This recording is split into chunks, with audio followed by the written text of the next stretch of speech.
The European Mediterranean Seismological Center, EMSC, reported a magnitude 4.3 quake in Italy near Parma, Emilia-Romagna, only 3 minutes ago.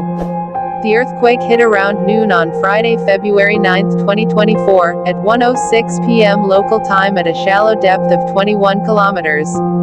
The exact magnitude, epicenter, and depth of the quake might be revised within the next few hours or minutes as seismologists review data and refine their calculations, or as other agencies issue their report. Our monitoring service identified a second report from the German Research Center for Geosciences (GFC), which listed the quake at magnitude 4.5.